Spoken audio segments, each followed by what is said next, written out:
Do la parola adesso alla collega Fiorentina. Buenos días. Bueno, pues ante todo agradecer al profesor Guillermo Cedera y al Departamento de Derecho Civil de la Universidad de Sevilla haberme dado la posibilidad de participar en este primer encuentro sobre la mediación civil y familiar. Y es un honor para mí presenciar a esta jornada. Pues con mi intervención intentaré trazar unos perfiles que permitan un acercamiento general y espero bastante exhaustivo para conocer los rasgos principales del derecho sucesorio italiano en su actual estado y con las principales instituciones y novedades que lo configuran. La Constitución italiana se ocupa del tema de las sucesiones en el artículo 42,4, en el que atribuye a la ley la función de establecer cuáles son las normas y los límites tanto de la sucesión intestada, en italiano legítima, así como de la testamentaria, y cuáles son también los derechos del Estado sobre la herencia. Tales normas se encuentran recogidas principalmente en el libro 2 del Código Civil italiano, que es dedicado a las sucesiones. Ahora, la muerte del sujeto por sí misma produce una situación jurídica llamada delación, que es un fenómeno por el cual se pone la herencia a disposición de la persona llamada, que en tanto lo sea como heredero intestado o testamentario, adquieren en consecuencia el derecho de aceptarla. La delación puede asumir dos formas, según dispone el artículo 457 del Código Civil, apartado primero, que afirma que la herencia se devuelve por ley o por testamento, y a su vez la devolución por ley, ex lege, opera en dos clases de operaciones. Operará en primer lugar si el difunto no ha redactado testamento y pues entonces sucederán los herederos intestados. Pero operará asimismo en la ulterior hipótesis en la que el fallecido, disponiendo en vida de su propio patrimonio, hubiese perjudicado los derechos que la ley reserva a determinados parientes, que son los llamados legitimarios. Ahora, por los motivos que se acaban de exponer, podemos entonces podemos hablar de la existencia de tres tipos de sucesión en Italia. O sea, la sucesión legítima, la testamentaria y la sucesión necesaria.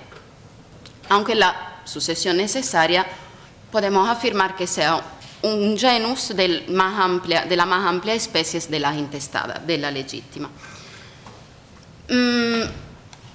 Por razones de economía temporal no podemos detenernos ulteriormente sobre lo que son los aspectos generales comunes a todo tipo de sucesiones, que por lo tanto pues he intentado reasumir en alguna de las siguientes diapositivas, así para que queden claras a título informativo, mientras que pasaremos a tratar sobre todo del tema de la sucesión legítima, del tema de la sucesión necesaria y, en fin, del tema de la sucesión testamentaria con sus respectivas peculiaridades. Hay sucesión intestada o avintestado cuando la sucesión se desarrolla conforme a lo previsto en la ley, en el artículo 565 y siguiente, con independencia de los bienes jurídicos o de las relaciones jurídicas que están contenidas en la misma herencia. Y la sucesión intestada se abre siempre que falte total o parcialmente la sucesión testamentaria, entendida en sentido estricto, o sea, siempre que falten herederos. Podemos también afirmar que la sucesión intestada se abre incluso cuando el testador haya dispuesto de todo su patrimonio por medio de legados. La regla de la sucesión intestada se inspiran en el principio de la transmisión de la riqueza familiar y por lo tanto tiende a proteger lo que es la familia entendida como persona ligada por vínculo de sangre. Por lo tanto, efectivamente, suceden por ley los parientes, cuya definición la encontramos en el artículo 74 del Código Civil italiano, hasta el sexto grado, mientras que los afines, que están recogidos en el artículo 78, no son llamados a suceder. Solamente a partir de la reforma del derecho de familia de 1975 ha sido posible la inclusión en la materia del cónyuge. Pero la ley fija no solamente lo que es el orden de los posibles sucesores, sino también las cuotas las cuotas que les corresponden, teniendo en cuenta igualmente el caso de concurso de pluralidad de posibles sucesores. Por lo que se refiere en particular al cónyuge, cuando concurre con hijos, tendrá derecho a la mitad si a la sucesión concurre con un solo hijo, mientras a un tercio en otro caso. Y en el caso de concurrir con ascendiente legítimo o con hermano, tendrá derecho a 2 tercios de la herencia. En defecto de hijo, ascendiente y hermano, corresponde al cónyuge toda la herencia. Dos casos particulares que son de crisis matrimonial, el emblemático el caso de la separación y el caso del divorcio, porque también en Italia tiene un régimen distinto respecto, como ya ustedes sabrán, distinto respecto al español. En Italia vige todavía el sistema de la imputación de la separación. Pues entonces, y también el divorcio. Al cónyuge separado, al que no se le haya imputado la separación, le corresponden los mismos derechos que el sucesorio que al cónyuge no separado. En cambio, pues si le ha sido imputada la separación, tiene derecho únicamente a una pensión vitalicia, siempre que en el momento de la apertura de la sucesión estuviese percibiendo alimentos del cónyuge premuerto. Y finalmente se puede atribuir también la sucesión al cónyuge divorciado, se puede atribuirle lo que es una pensión periódica a cargo de la herencia, si éste se encuentra en un estado de necesidad o si en la sentencia de disolución del matrimonio se le hubiera reconocido el derecho a percibir una prestación de tipo pecuniario.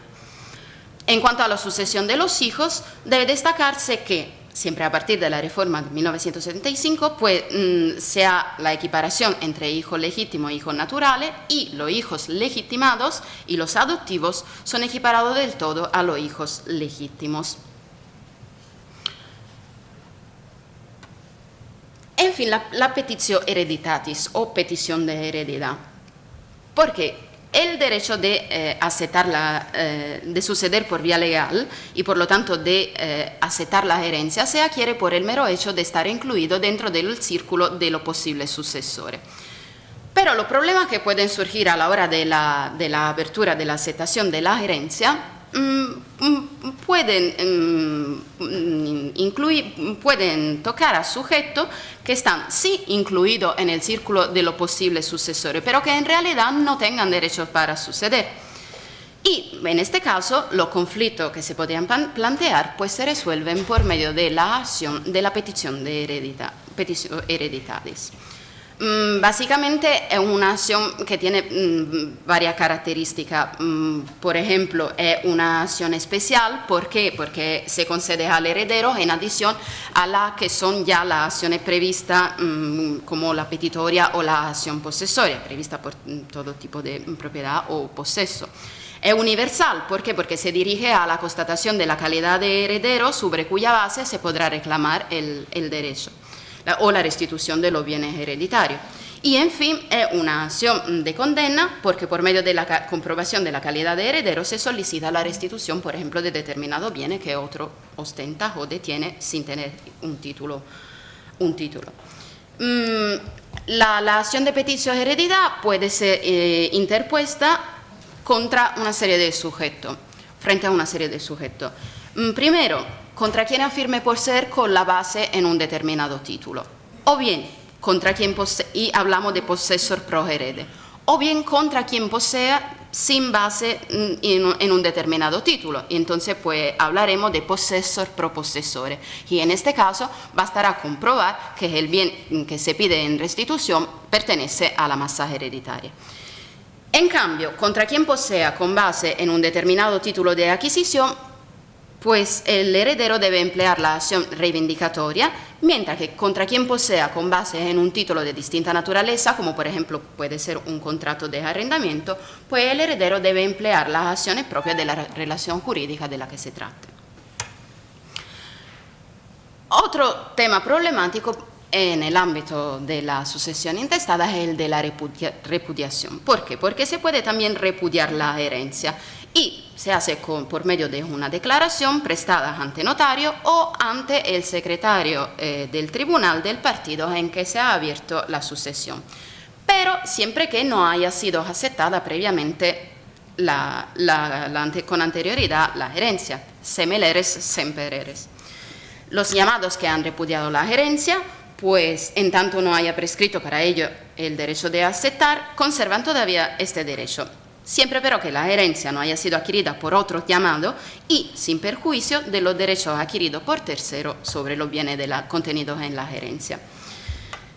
Ahora, podemos distinguir entre la repudiación que opera en el campo de la sucesión intestada y también de la testamentaria. ¿Por qué? Porque en el campo si opera repudiación en el campo de la sucesión intestada, pues la parte de quien repudia acrece, o sea, incrementa a aquellos que habrían concurrido con el repudiante, salvo que tenga lugar el derecho de representación o que rija el último párrafo del artículo 571 del Código Civil, conforme al cual se dice que si los dos progenitores no pueden o no quieren heredar y hay ascendientes ulteriores, a estos últimos se les atribuye la cuota que habría correspondido a uno de los progenitores en defecto del otro.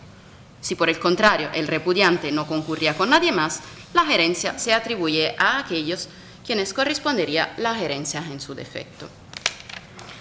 En la sucesión testamentaria, al contrario, si el testador no ha establecido una sustitución y si no opera el derecho de representación, pues la parte repudiante simplemente acrece a los coherederos o se atribuye a los herederos llamados por la intestada. Pasando a la sucesión necesaria,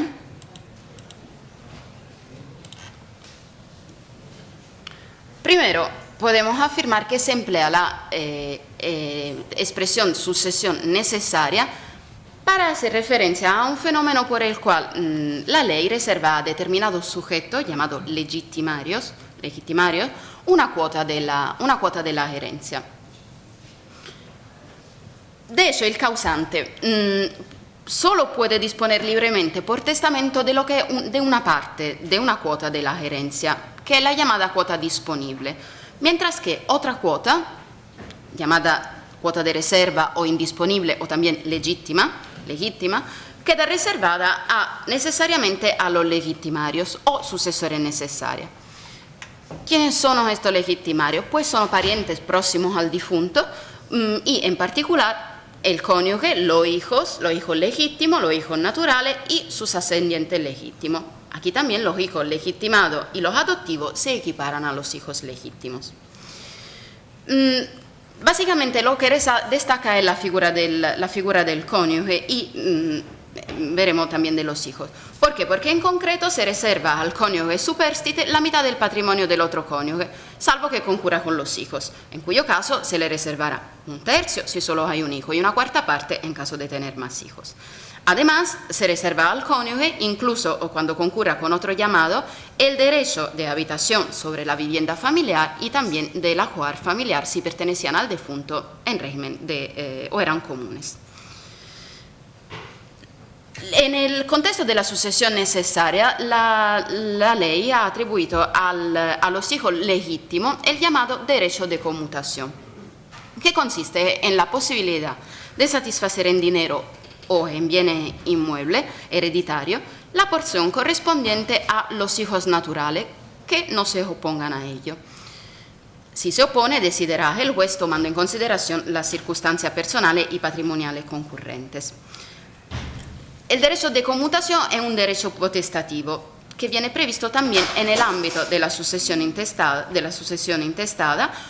¿Por qué? Porque el artículo 566,2 se remite expresamente al artículo 537,3, que es el que nos ocupa en este ámbito, pero no viene contemplado también en la sucesión testamentaria. En el caso de lesionarse los derechos de los legitimarios, las disposiciones testamentarias no son nulas, sino son impugnables por parte de los propios legitimarios y por medio de la acción de reducción. De hecho, en conformidad con el artículo 564, apartado primero del Código Civil, el legitimario que no ha aceptado la herencia a beneficio de inventario no puede reclamar la reducción de donaciones y legados, salvo que las donaciones y legados lo cuesten a favor de otros llamados como coherederos, aunque hayan repudiado la herencia. En todo caso, el legitimario que solicita la reducción de donaciones y de disposiciones testamentarias debe imputar a su cuota legitimaria las donaciones y los legados de lo que estamos hablando, salvo que concurriese a dispensa expresa. En la ulterior hipótesis, por ejemplo, en el que el donante hubiera donado inmuebles y estos han sido adquiridos por tercero, pues el legitimario, previa ejecución de los bienes del donatario, puede requerir a los sucesivos adquirentes la restitución del inmueble mismo, de la manera y por el orden en el que hubiera podido solicitarla a los donatarios. La disciplina que acabamos de comentar, que es contenida en el artículo 563, ha sido modificada por la Ley 80 de 2005 y en concreto lo que se introdujo con la reforma fue un límite temporal para el ejercicio de la acción, que se cifra en 20 años, desde la inscripción, del momento de la inscripción de la donación. El cónyuge y los parientes en línea recta del donante pueden, no obstante, provocar la suspensión de este plazo, notificando al donatario e inscribiendo a cargo de este último la oposición extrajudicial. Pero la oposición pierde su eficacia si no se renueva antes de que transcurran 20 años desde su inscripción. Pasando a la sucesión testamentaria, ante todo tenemos que empezar por la definición que nuestro Código Civil da del testamento, que según dispone el artículo 587 es un acto revocable por el que en el momento en que habrá dejado de vivir una persona puede disponer de todo o parte de patrimonio. Y tenemos que analizar separadamente las distintas características que se predican del testamento. Ante todo, empezar por la unilateralidad. ¿Por qué? Porque el testamento es, ante todo, hemos dicho, un acto unilateral, que consiste únicamente en la voluntad del testador, que es destinada a producir efecto después de la muerte, después del momento de su muerte. Ahora, los llamados se convertirán en herederos solamente si aceptan la herencia. Y por eso el testamento y la aceptación son dos actos unilaterales totalmente distintos y separados, autónomos, que no son destinados a encontrarse. El efecto jurídico propio del testamento es simplemente la sola vocatio o llamada hereditaria, o sea, la disponibilidad de la herencia en favor de los llamados. Aparte de ser unilateral, es un acto revocable, porque no se puede renunciar en modo alguno a la facultad de revocar o modificar las disposiciones testamentarias. Podemos predicar varios atributos de la revocación, como por ejemplo el hecho de ser un acto patrimonial, por cuanto impide que se produzcan los efectos patrimoniales de la disposición revocada, así como personal, lo recepticio, mortis causa. Lo que más importa es que esta revocación puede ser de tipo expresa, puede ser tácita o puede ser también de tipo legal. Pero la relación de supuesto de taxatividad debe considerarse taxativa. Y, por ejemplo, el eventual reconocimiento del hijo natural o, por ejemplo, la hipótesis de la rehabilitación del indigno mantienen su eficacia pese a la revocación del testamento que los contuviera. La revocación total o parcial de un testamento puede a su vez ser revocada con la formalidad prevista para la revocación expresa y en todo caso, en este caso, revivirán las disposiciones que han sido revocadas. Pero el testamento es el único instrumento que permite establecer un destino de los bienes hereditarios distinto del previsto por la ley. ¿Por qué? Porque los llamados pactos sucesorios institutivo o confirmativo, por medio de los cuales el disponiente conviene con el futuro heredero o con un tercero la institución de heredero a favor de una persona determinada, son siempre nulos. Asimismo, se considerarán nulos también los pactos sucesorios dispositivos, por los cuales una persona dispone o se compromete a disponer de una herencia que todavía no ha recibido, así como los pactos sucesorios de renuncia. Estos son los pactos de negocio unilaterales por los cuales una persona renuncia o se compromete a renunciar a una herencia que todavía no ha recibido. ¿Y por qué son nulos? Son nulos básicamente por dos órdenes de razones. O sea, porque contravienen, en primer lugar, el principio de la libre revocabilidad de la disposición testamentaria, pero más en general, porque contravienen el principio de la libertad de testar, que se desprende también en la nulidad del testamento conjunto o recíproco y de las disposiciones hechas bajo condición de reciprocidad. La nulidad se inspira también en dos órdenes de consideraciones. Primero, para impedir, por ejemplo, que los pródigos dilapiden el propio patrimonio o incluso lo que todavía no han recibido en herencia, o en el rechazo social que también merece el votum captandum mortis, o sea, el hecho de desear la muerte ajena. A partir de la ley del 14 de febrero de 2006, número 55, se introdujo en el libro segundo, título cuarto del Código Civil Italiano, un nuevo capítulo que es el quinto bis y que es dedicado a los pactos de familia, que también son objeto de la mediación. ¿Qué son los pactos de familia? Los pactos de familia, en general, podemos decir que se trata de un contrato por medio del cual, sin perjuicio de las disposiciones en materia de empresa societaria que están recogidas en el artículo 230 del Código Civil y respetando en pleno la tipología societaria, el empresario puede transferir total o parcialmente la empresa y el titular de participaciones societarias puede también transferirla en todo o en parte a uno o más descendientes. Bien, es necesario que intervengan en esta sesión el cónyuge y todo lo que serían legitimarios en el caso de abrirse la sucesión del empresario o del titular de la participación societaria que estamos cediendo en el momento de la celebración. Por lo tanto, los adquirentes de la empresa o de la participación societaria deberán a su vez liquidar a los otros intervinientes en el contrato la cuota, salvo renuncia total o parcial, una suma equivalente al valor de la cuota legítima, sin perjuicio de la posibilidad de convenir que este tipo de liquidación, por ejemplo, se realiza en natura.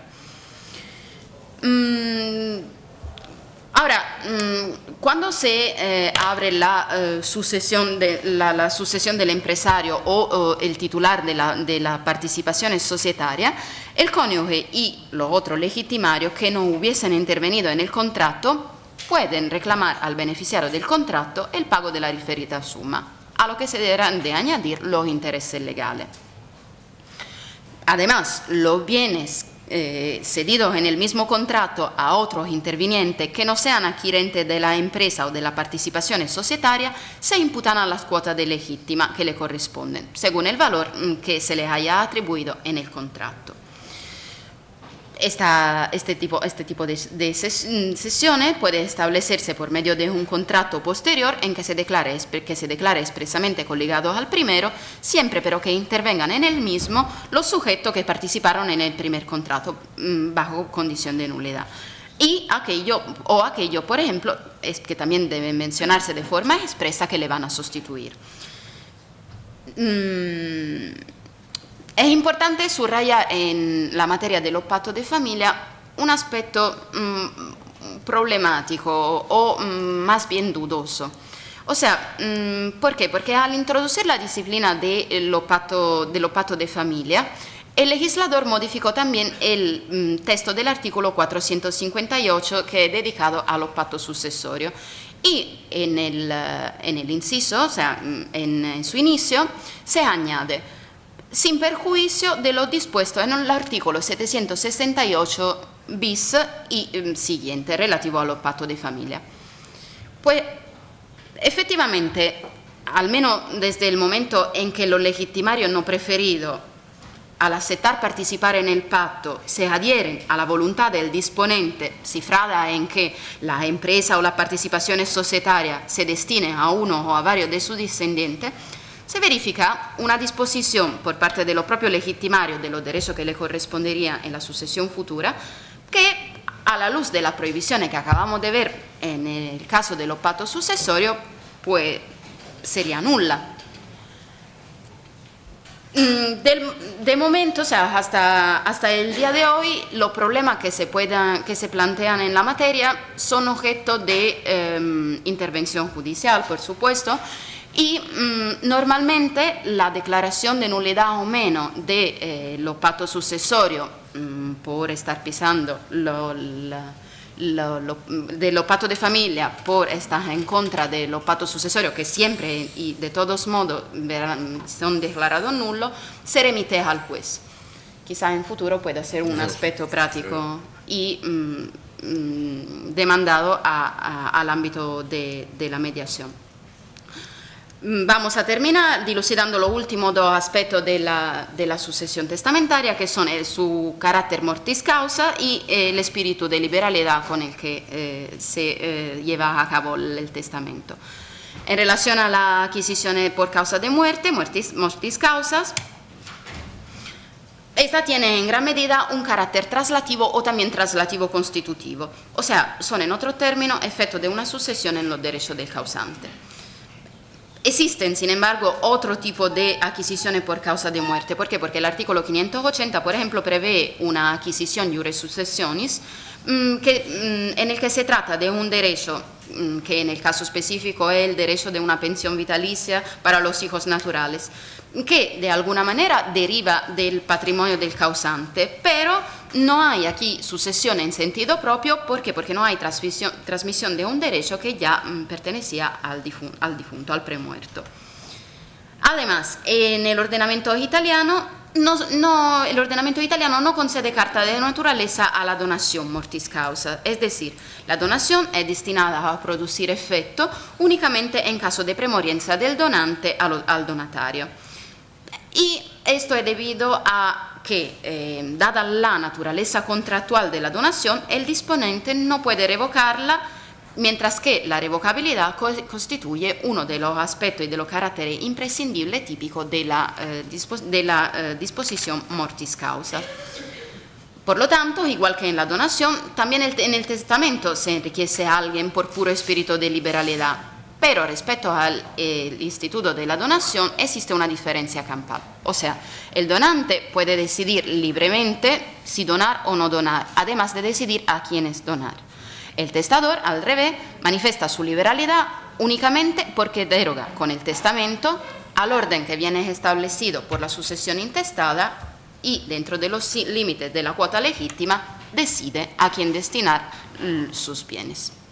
Muchas gracias.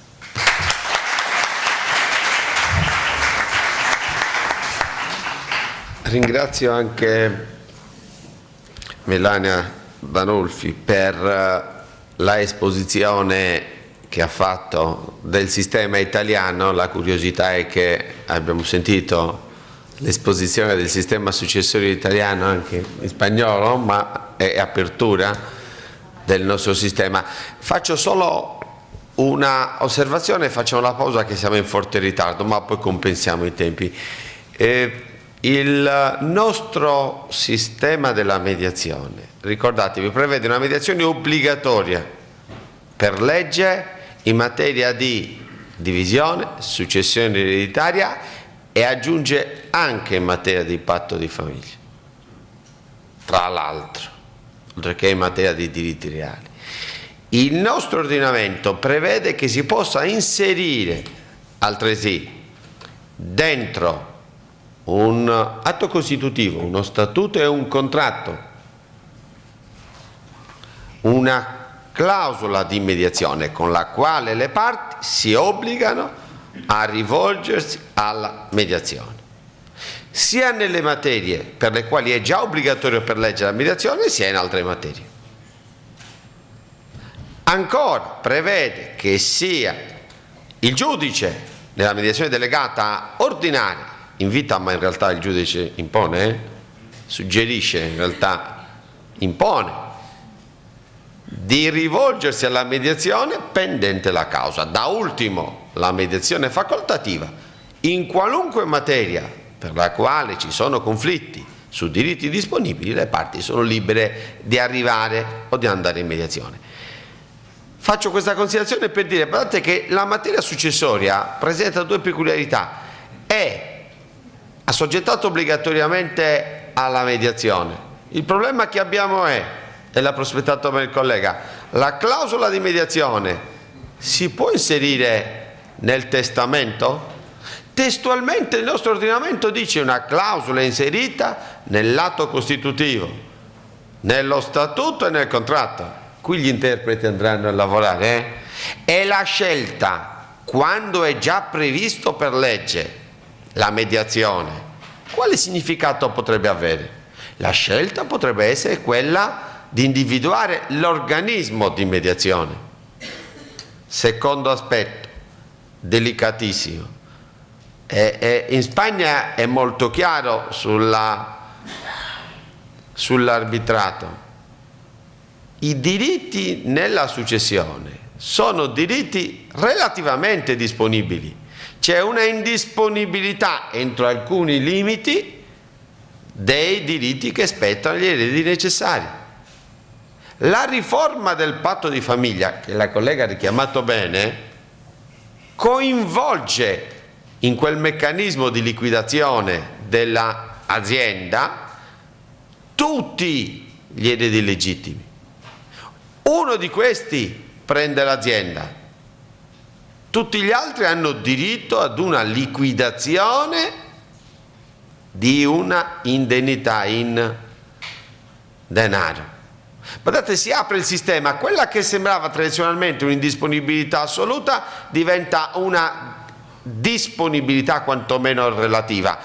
Certo che andare in mediazione con una successione nella quale ci sono eredi necessari presuppone una conoscenza, ecco la necessità di conoscere il sistema del diritto successorio, delle regole della disponibilità e indisponibilità.